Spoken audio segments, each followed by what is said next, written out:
오늘은 제가 요즘 아주 재밌게 타고 있는 자전거, 저의 그래블 바이크를 소개시켜 드리려고 합니다.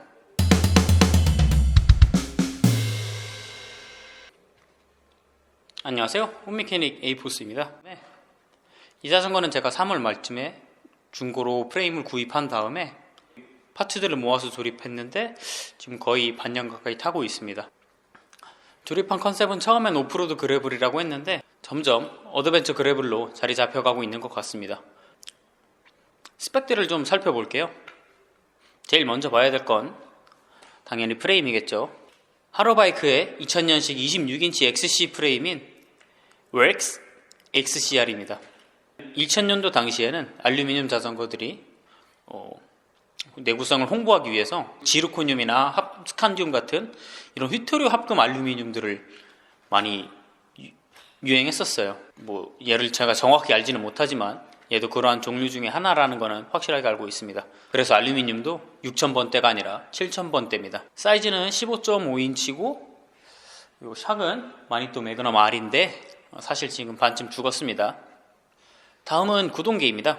구형 데오레 크랭크와 울프투스 34T를 조합한 싱글 크랭크이고, 그리고 데오레 5100번 11단 드레일러와 1151 11단 스프라켓입니다. 처음부터 산을 탄다는 목적을 가지고 조립을 했기 때문에 이러한 기어비로 조립을 했습니다. 그리고 휠셋은 26인치에서 27.5인치로 650B로 인치업을 했고요. 시마노 디스크 허브의 조합으로 이루어진 전형적인 그런 휠셋입니다. 그런 휠셋들은 대부분 클린처 휠이다 보니까 얘도 당연히 클린처인데 좀 억지로 해서 튜블리스 세팅을 했습니다. 타이어는 650의 47B 맥시스 램블러 타이어고요. 그래블 타이어 중 나름 터프한 타이어고, 이 테놀의 컬러가 클래식한 컨셉을 한층 더 살려줍니다. 브레이크 세팅은 인치업을 했기 때문에 V브레이크에서 디스크 브레이크로 변경을 했고요. 캘리퍼는 아비드 BB5R로 했습니다. 아무래도 버디를 타면서 생겼던 신뢰도도 충분히 있고, 이런 기계식 세팅에 있어서 사실상 가격이 제일 현실적이어서 이걸로 했습니다. 로터는 앞에 180, 뒤에 160mm로 세팅을 했고, 케이블은 제그와이어 엘리트급으로 하니까 확실히 잡았을 때 그런 이질감도 없고 케이블이 늘어나지 않는 느낌이 확실하게 들어요. 그 다음은 콕핏입니다.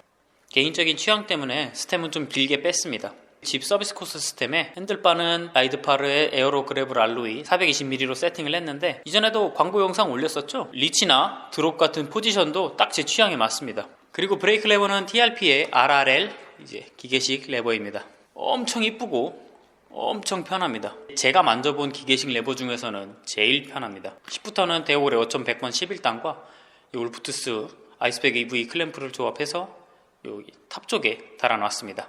가변 레버는 울프투스 거를 사용을 하고는 있는데 케이블 각도가 조금 그렇죠. 이거는 가변을 나중에 추가해서 그렇습니다.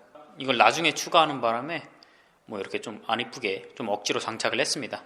그래도 작동은 잘 됩니다. 속도계 마운트는 처음에 여기 맨 앞에다 달았었는데 에어로바를 잡을 때 살짝 방해가 돼서 고민하고 있었는데 누가 바플라이 마운트를 선물을 해줘서 얼른 바꿔 달았습니다. 바테입은 브룩스 캠비움 바테입입니다. 그리고 페달은 크랭크 브라더스 캔디 1 썸머 에디션 한정판인데, 이거 깔맞춤 한다고 해서 처음에 어떨결에 크랭크 브라더스 페달을 처음 써봤는데 클릿 탈부착이 이게 너무 빠르고 쉬워서 무슨 버튼 누르고 빼는 느낌이에요. 그래블에서 페달은 그냥 캔디나 에그비터가 그냥 필수인 것 같습니다. 시트 쪽은 처음에는 그냥 일반 10포스트에 리치 WCS 카본 안장으로 했었는데 산에서 한두 번 굴렀더니 이게 카본 안장이 아작이 나서 고약 70mm 드롭퍼 포스트로 바꾸고, 안장은 저의 최애 안장인 안타레스가 이렇게 마침 이쁜 컬러를 운 좋게 구해서 달아놨습니다. 그리고 여기가 포인트인데 이 케이블 루팅에 저의 스타일을 좀 가미했습니다. 앞드레일러 케이블 루팅을 이용해서 마치 처음부터 가변 10포스트용 루팅이 있었던 것처럼 세팅을 했습니다. 그리고 가방 세팅은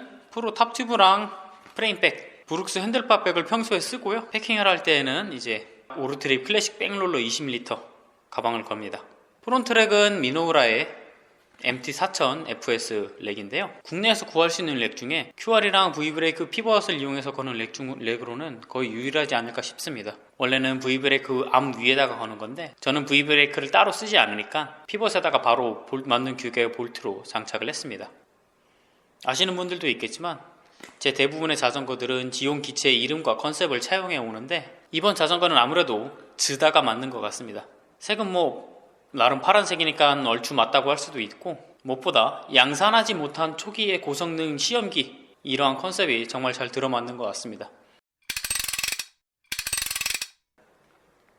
일단 우리가 보통 처음 접하는 그래블이라는 개념에 대해서는 대부분의 경우가 이제 뭐 자전거 제조사들의 그래블 자전거 홍보 영상, 이거를 통해서 접하는 경우가 많잖아요. 짐을 실은 자전거가 뭐 비포장 도로를 내달리는 그런 이미지가 굉장히 많은데, 하지만 한국은 이제 도로들이 포장이 원체 잘 되어 있다 보니까 비포장 도로를 타려면 결국은 산이거나 뭐 차가 정말로 달리지 않는 그런 도로인 경우가 많습니다. 그러다 보니 결국에는 두꺼운 타이어를 세팅하게 되고, 기어비는 촘촘하게 세팅하는 게 아니라 뭐 어떠한 상황에서도 대체할 수 있도록 넓은 기어비를 세팅하다 보니까 결국엔 싱글 기어로 세팅하는 게 훨씬 더 편합니다. 이러한 세팅은 결국 어드벤처 그래블 세팅인데, 아직까지는 국내에서는 선택지가 많지 않다 보니 처음부터 조립을 하거나 완성차를 구매해서 뭐 살짝 세팅을 바꾸거나 하게 되는 거죠. 아마도 덕분에 국내에서도 자전거를 조립해서 타는 사례가 많아지지 않을까 살짝 기대해 봅니다.